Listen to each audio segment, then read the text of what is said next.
Arsenal were trying to push Aubameyang to Juventus before they signed Dusan Vlahovic to do a swap deal. Aubameyang to Juventus and Artur or Alvaro Morata to Arsenal. Ciao guys, welcome back on the channel from Fabrizio Romano, every single day with new videos, new updates, many stories about the transfer market, football in general, and today I want to bring you with me into 7 unpublished stories of the last transfer window, of the January transfer window, deadline day, but also in the past weeks, what really happened with 7 strange new stories that I want to tell you, or maybe to tell you some details that were unpublished on last window of January. Let's jump into it together.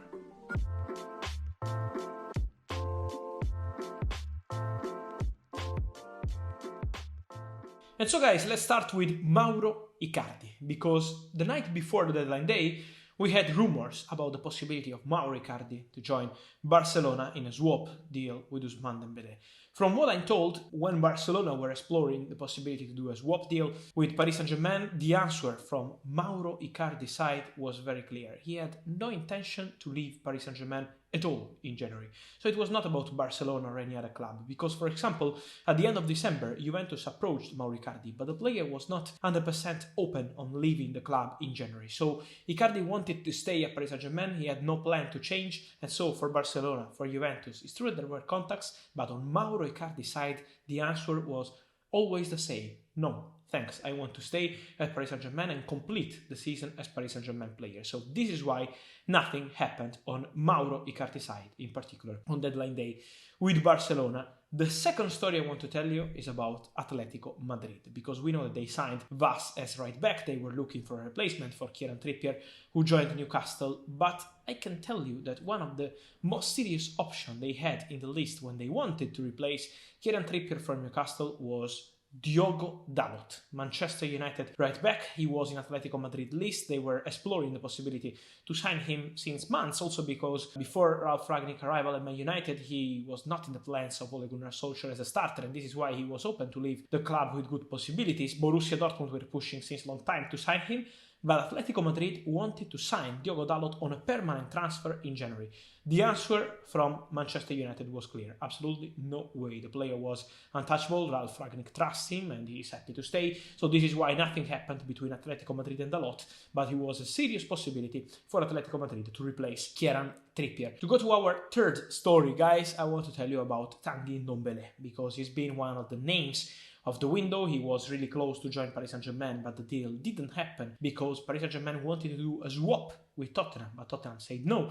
And then at the end also the player wanted to know about his final destination on deadline day, and he decided to push for Olympique Lyon. But I want to tell you another story, that Lyon and Juventus knew about a possibility, because Tottenham were trying few days before the end of the window to do a swap deal with Juventus. Rodrigo Bentancur to the Spurs and Tanguy Ndombele to Juventus. This was the swap deal that Tottenham were proposing to Juventus. Juventus were not interested in bringing in Ndombele because they only wanted Zakaria, but Tottenham were pushing to do a swap with Ndombele and Rodrigo Bentancur. The answer was a no from Juventus, and so this is why only Bentancur joined Tottenham, and then at the end Ndombele joined Lyon, but it was a possibility, this swap deal between Juventus and Tottenham, turned down by the Bianconeri. Our fourth story is about Chelsea left back, because Chelsea had another chance to sign a left back. Not only Emerson Palmieri, because they only wanted Emerson Palmieri. The only priority of Thomas Tuchel was Emerson Palmieri.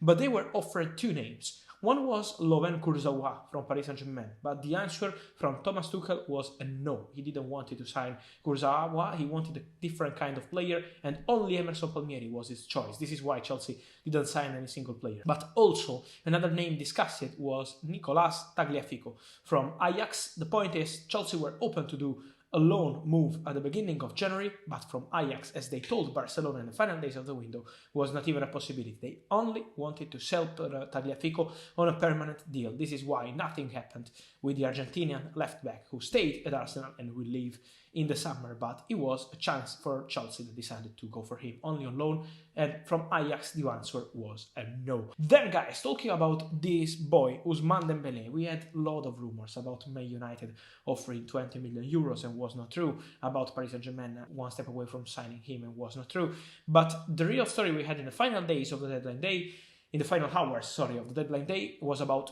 Tottenham interested in signing Ousmane Dembélé. From what I'm told, guys, it's true that Fabio Paratici, Tottenham director, always appreciated Ousmane Dembélé. He was in his list when he was Juventus director. In summer 2020, in June 2020, Juventus were trying to sign Ousmane Dembélé from Barcelona, but then the deal didn't happen and Paratici was the director. But about Tottenham and Ousmane Dembélé, in the final hours of the window, Barcelona were trying to push Dembélé out everywhere and trying to push also with Tottenham. But the answer from Tottenham was a no, because of the salary, but also because of the huge bonus on the signing fee that Dembélé is going to ask also in the summer when he will leave as free agent. So this is why it was not even a topic for Tottenham in the final hours of the window, Ousmane Dembélé. Then let's jump into the final two.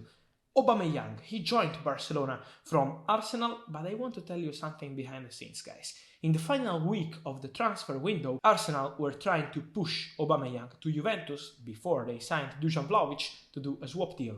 Aubameyang to Juventus and Artur or Alvaro Morata to Arsenal. They were interested in a potential swap deal, with Morata as new striker or with Artur as new midfielder, both on loan, so no permanent deal, only loan moves. Aubameyang to Juventus and Morata or Artur, not both of them, only one of them, to Arsenal. The answer was a no. Why? Because Juventus decided to sign Vlahovic, but also because Barcelona also were trying for Morata and they received the same answer that Arsenal received for the Spanish striker. A no from Atletico Madrid. Juventus were ready to open negotiations for Morata, but Atletico Madrid, the owners of Morata, said no because they didn't want to accept any loan move again for Alvaro Morata. So this is why from Arsenal was a no to this negotiation, but they were trying to do a swap deal. Aubameyang for one between Morata and Artur Melo, and it didn't happen because of Vlahovic joining Juventus. And then guys, at the end, I want to tell you about Sven Botman, because we know that AC Milan will push to sign him in the summer, that Newcastle were trying to sign him in January, and I can tell you one thing. In 5 days before the end of the window, in the final week of the transfer window, on Wednesday, Newcastle made an official new bid for Sven Botman. They were ready to arrive around 50 million euros, guaranteed for the Dutch centre-back. The answer from Lille was always the same one they said when Newcastle offered 30 million and 40 million. The same was when they offered 50 million. Botman is not leaving the club in January. He's leaving in the summer. And so this is why Lille decided to turn down the approach from Newcastle. They were prepared to pay 50 million euros guaranteed for Botman, but the answer was a no. And so guys, let me know your thoughts on this insights, crazy, unpublished story of the transfer market that just finished. So let me know your thoughts, guys, in the comments about these stories, your ideas on the market in general. I'm waiting for your ideas. And remember, guys, to subscribe to the channel, as every single day with new contents, new videos, turn on the notification bell, like this video, and see you soon with many other updates, insights, other things here on the channel. For Fabrizio Romano, ciao!